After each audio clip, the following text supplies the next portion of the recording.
So let's start. Next topic is how contract of sale is made. कैसे कैसे अगर आपको सामान को बेचना है तो कैसे कैसे कैसे कॉन्ट्रैक्ट किए जाएंगे। तो कैसे कैसे कॉन्ट्रैक्ट किए जाएंगे, अरे कैसे कैसे किए जाएंगे। तो पहला क्या बोले, तो बाकी लोगों को मैं जो बताऊंगा वो लिखना, बाकी शिवांगी आप लिखो ऐसे ऐसे लिखो। पहला हेडिंग दो, पहले कैसे लिखे किए जाएंगे कॉन्ट्रैक्ट। अरे लिखो यार, याद नहीं रहेगा नहीं तो आपको। अरे ये टॉपिक लिखा, मगर इसको ऊपर लिख के रखो छोटे छोटे उसमें पॉइंट में कि क्या क्या तरीके हैं सामान बेचने के, यानी सेल ऑफ गुड्स में। अगर आपको प्रूफ करना है कि गुड्स किसी और को आपने बेच दिया है तो क्या क्या तरीके, शॉर्ट में लिख के रखो। सुनना अच्छे से आप ध्यान। कभी कभी हम किसी दुकान पर जाते हैं और सामान लेके आ जाते हैं और प्राइस बाद में पे करते हैं। इसका वाइस वर्सा होता है, कभी कभी हम प्राइस पे करते हैं और सामान बाद में लेके आते हैं। तो पहला पॉइंट लिखिए, immediate delivery, immediate delivery, immediate delivery. फिर और लिखो, दूसरा लिखो इमीडिएट पेमेंट। समझा गया। अरे दोनों कंडीशन में सामान तो आप ही का हो गया ना। अरे हाँ क्या ना, इमीडिएट डिलीवरी, इमीडिएट पेमेंट और बोथ, दोनों दोनों मतलब पैसा दिया और सामान लेके आए। ये तो एक्चुअल सेल यही होगी। केक की दुकान में क्या होता है, इमीडिएट पेमेंट, फिर बाद में डिलीवरी। राशन की दुकान में क्या होता है, पहले डिलीवरी बाद में पेमेंट, मगर दोनों में सेल तो हो गई। आपके पास सामान तो हो गया, आपका हो गया वो सामान, अब रिस्क आपका है। तीसरा लिखो,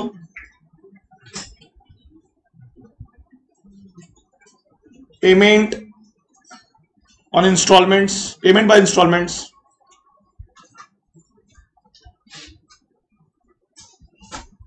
पेमेंट बाय इंस्टॉलमेंट्स और डिलीवरी ऑन इंस्टॉलमेंट्स। और डिलीवरी इंस्टॉलमेंट, जैसे जैसे पैसे पे करेगा भाई डिलीवर करते जाऊंगा तेरे। ऑन डिलीवरी इंस्टॉलमेंट्स लिखेगा रे। और उसके बाद का पॉइंट ये एक हो गया, डिलीवरी इन इंस्टॉलमेंट्स या पेमेंट इन इंस्टॉलमेंट। उसके बाद डिलीवरी और पेमेंट, डिलीवरी और पेमेंट, और both shall be in future, और both shall be in future. जहां फ्यूचर वाला पार्ट है, I hope you understand agreement to sell. अरे पढ़े हो क्या। जैसे फॉर एग्जांपल तुम लोगों ने यूनिलेटरल कॉन्ट्रैक्ट पढ़ा है ना। क्या होता है यूनिलेटरल में, एक परफॉर्म कर चुका है, दूसरा बाद में करेगा। एग्जीक्यूटिव में क्या था, दोनों। हाँ, और बायलेटरल में क्या था, तो मतलब फ्यूचर में होगा ना। तो बस उससे रिलेटेड इसको याद रखो बस, ठीक है। How contract of sale is made, ये तरीके हैं, ये भूलना नहीं है आपको। पहला तरीका बोलो एक बार फिर से, या तो डिलीवरी हो गई प्राइस बाद में देंगे, या फिर प्राइस दे दिया डिलीवरी बाद में लेंगे, और दोनों एक साथ हो गया। दूसरा क्या लिखा है, दोनों इंस्टॉलमेंट्स में, या तो प्राइस इंस्टॉलमेंट में पे कर रहे हैं या फिर डिलीवरी इंस्टॉलमेंट में हो रही है, या दोनों के दोनों कब मिल रहे हैं आपको, फ्यूचर में, मतलब आइदर और फिर बोथ। अरे क्लियर है क्या, अरे बोलो ना यार। ये एक बार एग्जांपल पढ़ो, आर वाला। R agree to deliver is old motorcycle value at in exchange for a new motorcycle, agree to pay the difference in can, it is a contract of sale. है कि नहीं है कॉन्ट्रैक्ट ऑफ सेल। क्या agreement हुआ उनके बीच में, पुरानी और नई का डिफरेंस में पे कर दूंगा, बराबर है क्या कॉन्ट्रैक्ट ऑफ सेल, है ना। सामान बेच रहे ना, एक की जगह दूसरे क्या कर रहे हैं वो लोग, तो अपन नहीं करते क्या शोरूम, कार शोरूम में, बाइक शोरूम में ऐसा नहीं होता है क्या कि पुरानी को आप रिप्लेस करिए और नई खरीद के लाइए, होता है ना। ये भी तो कॉन्ट्रैक्ट ऑफ सेल हुआ कि नहीं हुआ। अब ये थोड़ा सा डिफरेंट है, इसको पढ़ने में थोड़ी मेहनत लगेगी आपको। अब एक बार हेडिंग पढ़िए अच्छे से, क्या लिखा है पहले, सब्जेक्ट, मुद्दा क्या है कॉन्ट्रैक्ट सेल का। सर मुद्दा तो गुड्स ही है, मुद्दा तो गुड्स ही है, उसी पर बात करेंगे हम। अब सबसे पहले वहां लिखा है एग्जिस्टिंग और फ्यूचर गुड्स। अब मैंने एग्जिस्टिंग गुड्स तुमको पढ़ाया था, 3 प्रकार के पढ़ाया था, याद है, स्पेसिफिक, असर्टेन और अनसर्टेन। और एग्जिस्टिंग दो प्रकार के पढ़ाया था, फ्यूचर दो प्रकार के थे बेसिकली। फ्यूचर एक ही प्रकार का था, एक दूसरा क्या था, कॉन्टिंजेंट। पढ़े थे कि नहीं पढ़े थे? इस सेक्शन से इसको एक बार पढ़िए और मुझे बताइए आपको समझा क्या। ध्यान से पढ़िएगा क्या लिखा है। The goods which form the subject matter of a, ये तो समझते हैं ना, जिस गुड्स को हम खरीदना चाहते हैं या तो वो उस दुकान में उस शॉप पर मौजूद होंगे, अगर मौजूद होंगे तो क्या बोलेंगे, एग्जिस्टिंग। अगर मौजूद नहीं होंगे, फ्यूचर में मिलने वाले होंगे तो क्या बोलेंगे, फ्यूचर गुड्स। अगर मौजूद हैं और बायर और सेलर ने एग्री कर दिया कि कौन सा चाहिए तो क्या होगा, स्पेसिफिक।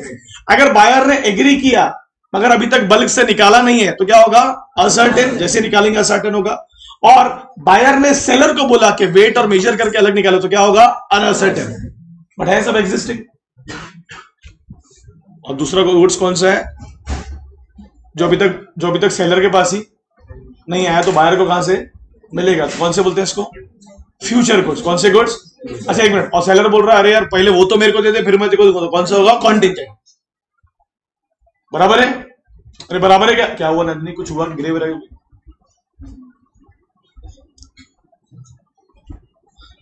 कौन है?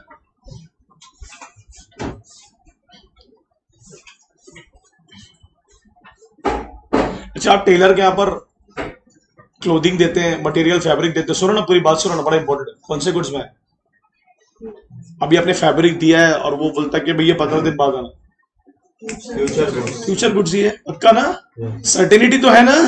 अरे वो तो उसका काम ही है ना, टेलरिंग का उसका काम ही है ना। सर मैं नॉट भी, अगर उसके हाथ कट गए तो ऐसा थोड़ा ना होता है, है ना। तो हाँ ये थोड़ा सा डिफरेंट है ये। इसमें मैंने जब पढ़ा रहा था तो सोमेश भाई का एक क्वेश्चन था, आई होप उसमें वो डाउट दूर हुआ होगा।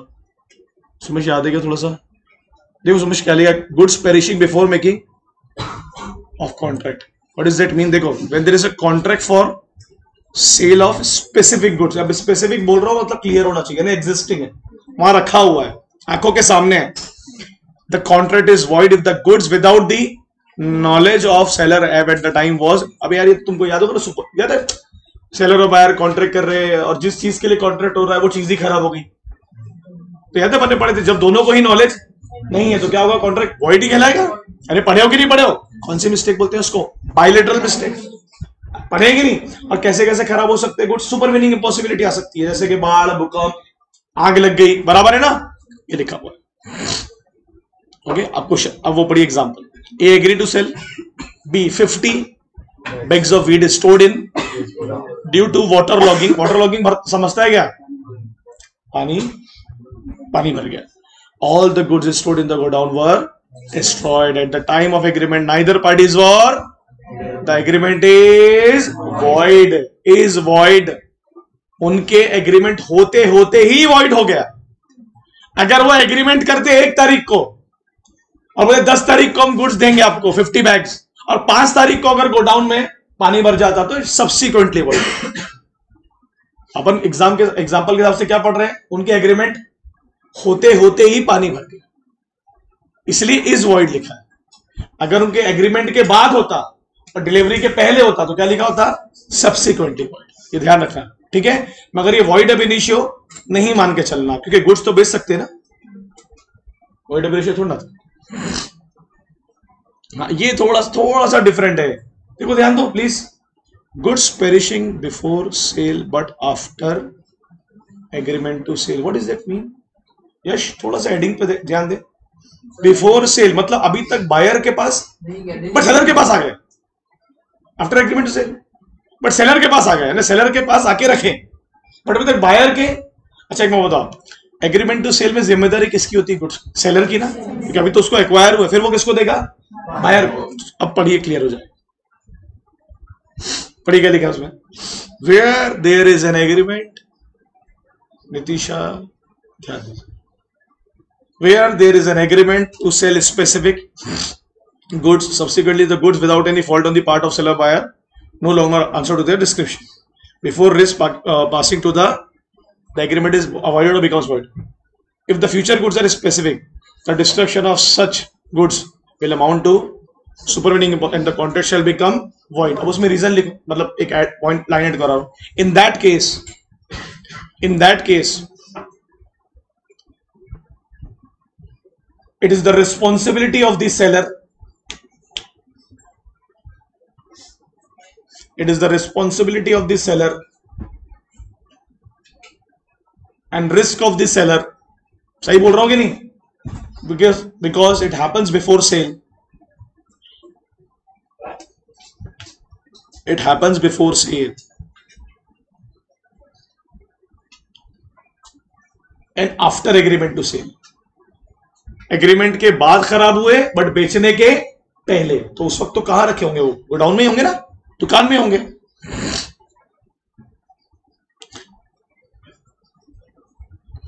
बट अरे जिम्मेदारी किसकी है बोलो ना। बट कब नहीं होगी? जब क्या हो जाएगी? Super winning impossibility. क्या हो जाएगी?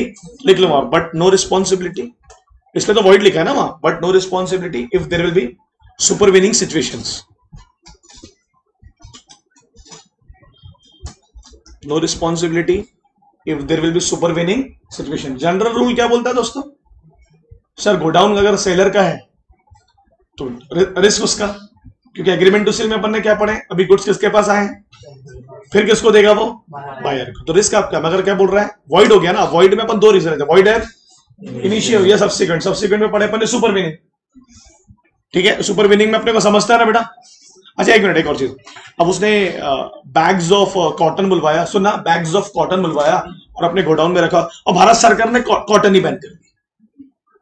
चेंज इन लॉ, उसकी गलती है क्या? नहीं। उसने तो एग्रीमेंट टू सेल कर लिया, तब सेल के पहले अगर चेंज इन लॉ हो गया तो उसकी कोई गलती है क्या? तो वहां पर भी तो वो भी तो पेरिश ही हो गया ना। अरे अगर बैन हो गया तो मतलब उसकी वैल्यू जीरो हो गई ना। पेरिश का मतलब सिर्फ खराब होना नहीं है, इस तरीके से भी खराब होना, ठीक है? अरे बराबर है क्या? ठीक है। तो एग्रीमेंट टू सेल के पहले और सॉरी एग्रीमेंट टू सेल के बाद और बिफोर सेल में कौन रिस्पॉन्सिबल होगा? Generally seller. अगर कौन सी सिचुएशन होगी तो नहीं रिस्पॉन्सिबल होगा? सुपर विनिंग इम्पॉसिबिलिटी या सुपर विनिंग सिचुएशन। बराबर है क्या? Very good. ये लास्ट टॉपिक है, ascertainment of section 9 and section 10। बहुत ही आसान है, मतलब सुनो ना, हिंदी में बोलता हूं। कौन कौन गुड्स का प्राइस डिसाइड करेगा? आपके हिसाब से कौन डिसाइड करता है? फॉर एग्जांपल आप सब्जी लेने के लिए जाते हैं, कौन डिसाइड करता है? या तो डिसाइड होता है या फिर म्यूचुअली होता है। जैसे कुछ तो फिक्स होते हैं, जैसे मूवी आप देखने के लिए गए तो वो decide the price, theatre owner ना। क्या आप डिसाइड करते हैं कि भैया कोने में बैठ रहा हो तो ज्यादा दूंगा तो चलेगा? ऐसा होगा क्या? अरे who decide? You select, they decide. You select, they decide. सब्जी वब्जी लेने जाते तो म्यूचुअली होता है, ठीक है? और मुझे एक बात बताइए, जैसे आपको ऐसा लग रहा है कि जो सामान आप खरीद रहे बेच रहे उसका प्राइस आप डिसाइड नहीं कर सकते, आपकी औकात के बाहर है, तो फिर आप किसके पास जाते हो? वैल्यूअर के पास। मैं एक छोटा सा उदाहरण देने की कोशिश करता हूं आपको, ठीक है? जितना मैं समझाऊंगा उतने दिन तुम अगर लेट आओगे राजवीर, तुम्हारा कुछ नहीं हो सकता। सर वीडियो से कंप्लीट कर लूंगा, सर मेरा लॉ तो यूं निकल जाएगा, है ना? अभी आपका लाला लाला हो जाएगा। अभी हम लोग को एक टेस्ट हो, 8 तारीख को कंपनी सेट की। जोमेटो ने थोड़ी ना डिसाइड किया था अपना प्राइस रेंज, उनको तो समझ रहा नहीं था हमको कितने में शेयर इशू करना है, क्योंकि उनको पता था आईपीओ है। आईपीओ समझता है ना, इनिशियल पब्लिक ऑफर। लोग तो टूट पड़ेंगे, तो उन्होंने क्या किया? इशू हाउसेस को अपॉइंट किया, जो महारत हासिल करते हैं प्राइस डिसाइड करने में, जिनको मार्केट की नब्ज पता है। तो किसको अपॉइंट किया उन्होंने? कोटक महिंद्रा बैंक और उसकी सब्सिडीज को, उसके एसोसिएट को। बोला तुम बताओ रे भैया क्या होना चाहिए हमारी प्राइस रेंज? तो उन्होंने क्या बोला? सर एक काम करते हैं, प्राइस रेंज हम दे देते हैं लोगों को और उसमें बोलते हैं बिडिंग लगाओ। तो उन्होंने क्या किया? 72 रुपए से लेके 76 रुपए तक का एक प्राइस रेंज दे दिया। तो बिडिंग हुई, कितने में बिके? 76 रुपए में, हाईएस्ट प्राइस पर। तो यहां पर किसने मदद किया उनकी? बोलो एक्सपर्ट ने। किसने? जब बायर सेलर की स्थिति नहीं है कि कैसे सामान को कितने में बेचना है, तो फिर किसका सहारा लेंगे? वो एक्सपर्ट्स का। जैसे एग्जांपल, आपने इसमें नहीं जाता फिर भी समझाता, कार, ट्रक, जमीन, घर, कौन आता है बीच में? दलाल, ब्रोकर। उसको समझता है कितने में बिकना चाहिए, क्या होना चाहिए। तो जब बायर सेलर कंफ्यूज होते हैं तो किसको अप्रोच करते हैं? एक्सपर्ट्स को, वैल्यूअर को, ठीक है? आपके हिसाब से नॉर्मली प्राइस कौन डिसाइड करता है? सेलर। बहुत कम टाइम ऐसा होता है कि निगोशिएट कौन करेगा? बायर। बराबर है। जैसे आप सब्जी लेने के लिए गए, आपके घर की सबसे अकड़ू औरत गई है सब्जी लेने के लिए, 20 रुपए किलो प्याज है, बट वो ठान के गई कि मैं 10 रुपए दूंगी, 15 रुपए दूंगी, तो फिर वो लेके आएगी उतने।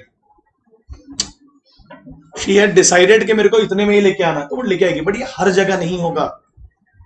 You can't decide the price always. ठीक है, पढ़ो क्या लिखा है इसमें।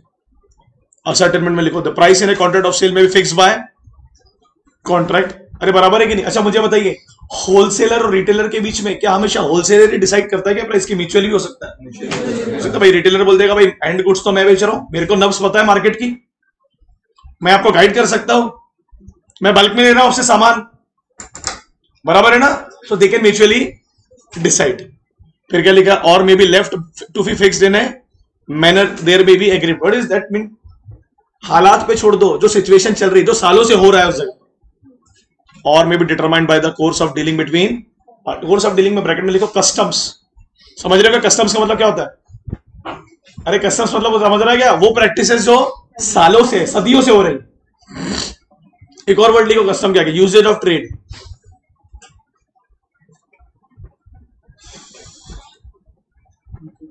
ट्रेड बेटा, जो ट्रेड में यूजेज मतलब सुना, प्रैक्टिसेस, यूजेज का मतलब प्रैक्टिसेस, जो ट्रेड में प्रैक्टिसेस चलती हैं उसके हिसाब से।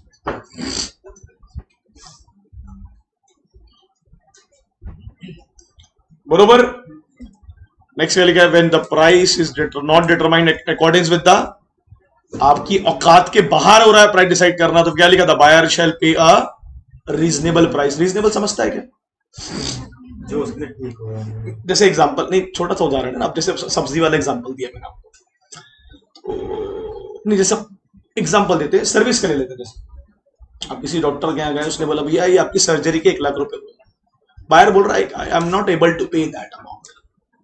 अब आप किसी और को तो नहीं बुलाएंगे उस प्राइस को डिसाइड करने के लिए, क्योंकि ऑलरेडी डिसाइडेड था। तो जब प्राइस थोड़े एक्सॉर्बेंट होते हैं, व्हाट इज एक्सॉर्बेंट? थोड़े ज्यादा होते हैं, तो बायर बोलता है मैं रीजनेबल पे कर देता हूं। सब्जी में भी होता है सर, ये 50 रुपए की 1 किलो है, भैया मैं 40 दे देता हूँ, मेरे को 2 किलो दे दो। मतलब आप क्या करते हो? निगोशिएट कैसे करते हो? अगर आप थोड़ा सा प्राइस को कम करोगे तो मैं अपनी क्वांटिटी को, दैट इज रीजनेबिलिटी। बराबर है? नहीं होता है ना, बहुत सारे डॉक्टर्स ऐसे होते हैं हॉस्पिटल में कि पेशेंट बोलता है कि I am not able to pay the price, तो उसके बाद 2 ऑप्शन होते हैं। सुनना बेटा, या तो स्कीम में करवा लो आप, जो भारत सरकार की स्कीम है, या रीजनेबल प्राइस पे कर दो। रीजनेबल का मतलब क्या हुआ? जो मेरी औकात के हिसाब से। नहीं यार, गलत है, ऐसा नहीं है, हर जगह नहीं होता ऐसा। कोरोना की वेव्स में अपन ने देखा ऐसा हुआ, बट ऐसे कई हॉस्पिटल्स हैं ऐसे हैं, ऐसा नहीं है। अपन एक अगर चश्मे में तोल लेंगे तो फिर गलत हो जाएगा। अगर एडवांस होता तो मेरे को मिल जाती ना, अभी तक फीस 5 सितंबर निकल गया।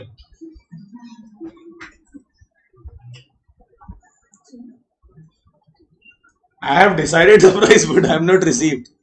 मेरा सब्सक्राइब कैपिटल बेटा होता ही नहीं। या तो वो कॉल्स इन एरियाज हो जाता है, या रिजर्व हो जाता है, बाद में देंगे, है ना? या फिर क्या होता है, क्या बोलते हैं उसको, जितना मंगाया उतना भी आएगा, तो बहुत बड़ी बात है।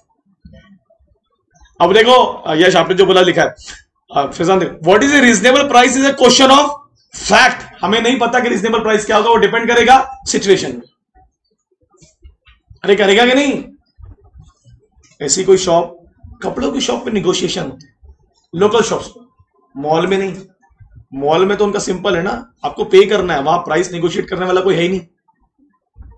आप जहां जाते हैं मॉल में, दुकान में, या फिर जैसे ग्लोबस में चले गए, पैंटलून्स में, तो पूरे ब्रांड है वहां पर, और वहां तो वो टैग लटके, वहां कहां निगोशिएट करोगे?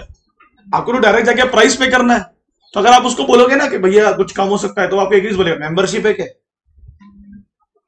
वो एक चीज बोलेगा मेंबरशिप है क्या तुम्हारे पास? तो नहीं, ये लो भरो, फिर आपको पॉइंट्स मिलेंगे, फिर आप खुश हो ना, फिर अगले बार फिर आना। ऐसे बोलते हो लोग। हाँ, अब निगोशिएट ऐसे हो सकता है कि अगर आपको पैसे बचाने, तो बोलेगा 5000 की शॉपिंग करो, 1000 ऑफ मिलेगा। आप समझ रहे हो? मतलब वो पूरा निगोशिएशन अपने हिसाब से डिसाइड करके रखते। बायर के पास ऑप्शन होता है whether to choose or not। और अपन जब स्टूडेंट लाइफ में होते हैं तो 5000 तक शॉपिंग करना, मतलब मैं अपना बता रहा हूँ, मेरे को आप लोगों को नहीं पता, 5000 की शॉपिंग मतलब मेरे औकात के बाहर हो गया। तो बर्थडे के लिए साल पैसे जमा करता था, तो ये तो बहुत बड़ी बात हुई 5000। अब वो अलग बात है कि 11वीं के लड़के आते 35,000 40,000 50,000 की शॉपिंग करके आते हैं। अभी आप लोग भी करते होंगे, मोहित तो करता ही होगा। मोहित एक 12th में एक लड़का है, उसने किया 30-35,000 की शॉपिंग कौन दिया सी। चंपा जी आपकी आवाज यहां तक आ रही है। नॉर्मली तो आप जी सर नहीं बोलते, अभी आपको डोला बोलने की जरूरत क्या थी। चलो क्या लिखा है, agreement to sell at valuation. क्या लिखा है, एग्रीमेंट टू सेल एट, ये बता दिया मैंने आपको, थर्ड पार्टी फिक्स करती है। जब आपकी औकात नहीं है, अब उसमें क्या होगा, शेयर वाला एग्जांपल दिया ना, जब आपको ऐसा लग रहा है कि आप डिसाइड नहीं कर पा रहे प्राइस, तो आपने किसी और को बोल दिया। क्या बोलते हैं उस थर्ड पार्टी को, इश्यू हाउसेस, और क्या बोलते हैं, अंडर राइटर। अरे पढ़े हो कि नहीं, अंडर राइटर जो आपके प्राइस को, शेयर के प्राइस को डिसाइड कर रहा है, क्योंकि आप स्थिति में नहीं है कि डिसाइड कर। अरे बराबर है कि, प्लीज बोलिए।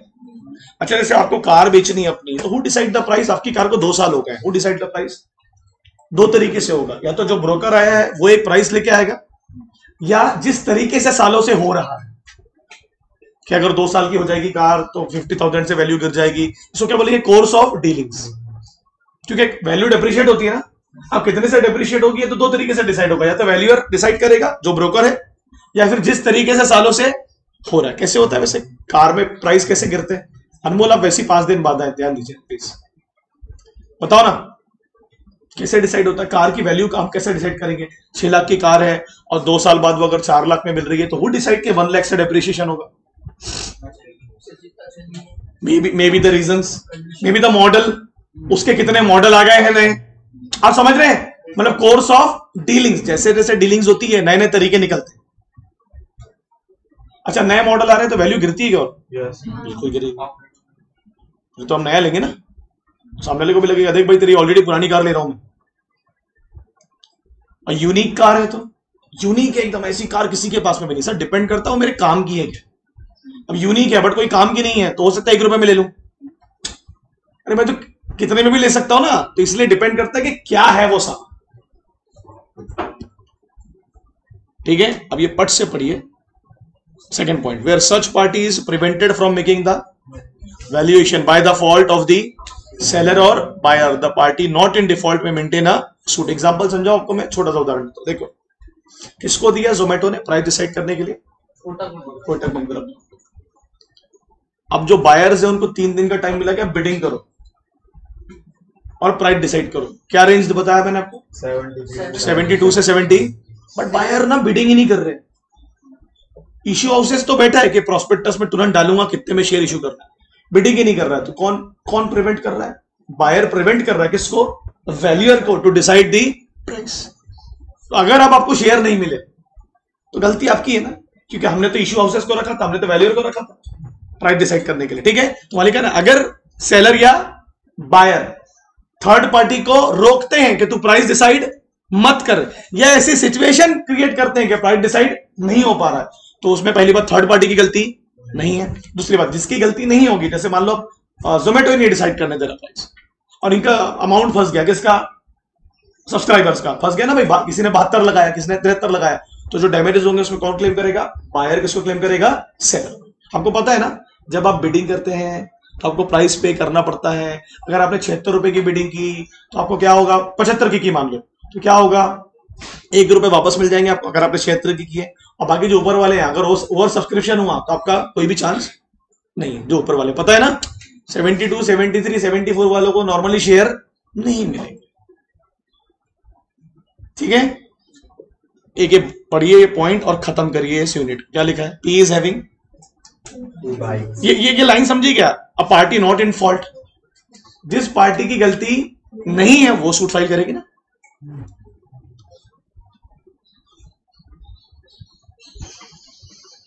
जैसे आप कार बेच रहे हो अपनी, अब रोज आता है वो कार खरीदने वाला आपके पास में और बोलता है भैया कार चाहिए मुझे आपकी, और आप बोलते हो हाँ मैं ब्रोकर को फोन करता हूं, बट आप फोन ही नहीं कर रहे, तो गलती आपकी है ना। तो अगर आपकी कार की वैल्यू गिर रही है तो उसमें रिस्पॉन्सिबल आप। अच्छा सुनिए ना, अब बायर ने आपको टोकन देके चलेगा, टोकन समझता है, एडवांस देके चलेगा। अब बोला भैया मेरे को कार की बहुत जरूरत है, क्योंकि ना मैं आपसे ही लेना चाहता हूं। अब आप प्रिवेंट कर रहे हो, ब्रोकर को बुला ही नहीं रहे, और सडनली आपने 4 दिन में बोला मेरे को नहीं बेचना। अब सेम कार आपको 1 लाख रुपए ज्यादा में मिल रही, कहीं और। लॉ के हिसाब से पढ़ते हैं, लोकल के हिसाब से नहीं पढ़ते। अगर लोकल के हिसाब से पढ़ेंगे तो बोले इधर झगड़े लड़ाइयां हो जाएंगी। लॉ के हिसाब से, लॉ क्या बोल रहा है, वो बायर उसे स्यू कर सकता है, क्योंकि वो क्या कर रहा था, सेलर बार बार ब्रोकर को प्रिवेंट कर रहा था, जिसके वजह से प्राइस डिसाइड नहीं होता। ठीक है,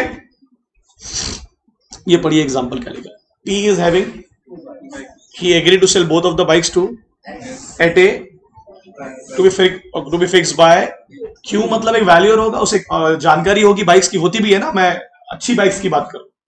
आगे क्या लिखा बेटा, he gives delivery of one bike immediately, Q refused to fix the price। क्यों आगे पढ़ो, बहुत अच्छा example. as such P asked S return to bike already delivered while S claim for the,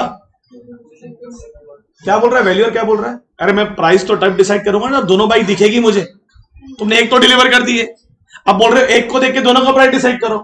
अच्छा, अब पी क्या बोल रहा है, अरे वो जो तेरे को मैंने गलती से एक बाइक दे दिया वो मुझे वापस कर। एस क्या बोल रहा है, अरे अब दूसरी तू दे दे ना, अब क्या रखेगा रख। आगे पढ़ो क्या लिखा। In the given example buyer S shall pay reasonable price to P for the bike already taken as regards second bike, the contract can be, अगर तेरे को नहीं चाहिए होगा तो सेकंड मत ले लेना। तो बेसिक ऐसा क्यों हुआ बताओ, बताइए।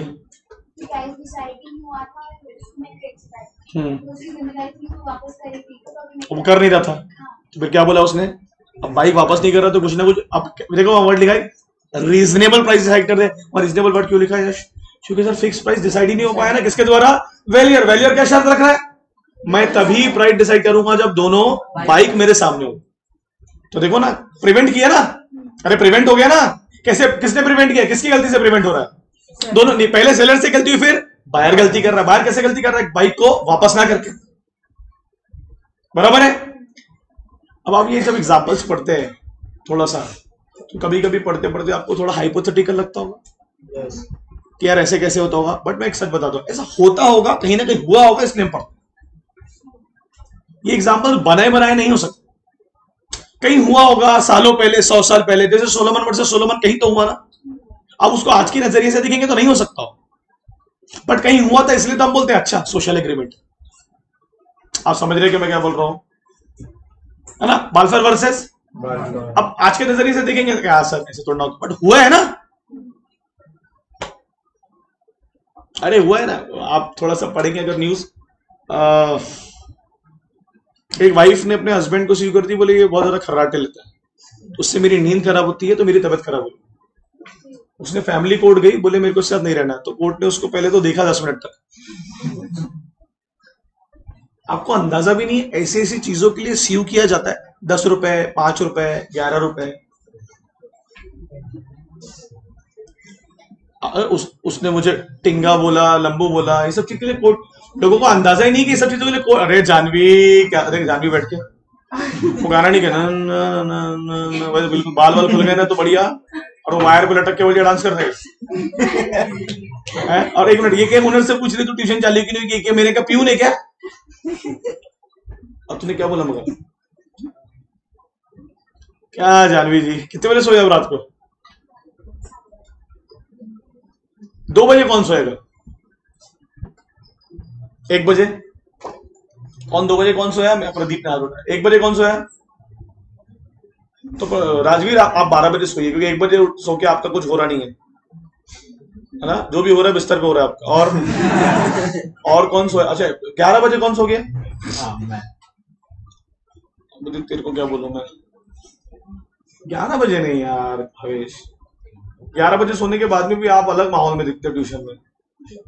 7 घंटे की नींद, CA foundation, oh my God, ऐसा नहीं हो सकता भाई। ठीक है, तेरे को मैं थोड़ा सा वो कर रहा हूँ, बट तू भी थोड़ा सा एफर्ट और ले सकता है, थोड़ा 11 पौने 12, ठीक है। हाँ नहीं ठीक है ना, मैं बोल दिया, हाँ बोल देना। प्रभु वो ना, प्रभु 2 ना, गॉडफादर, और हम लोग क्या है, चपरासी हैं।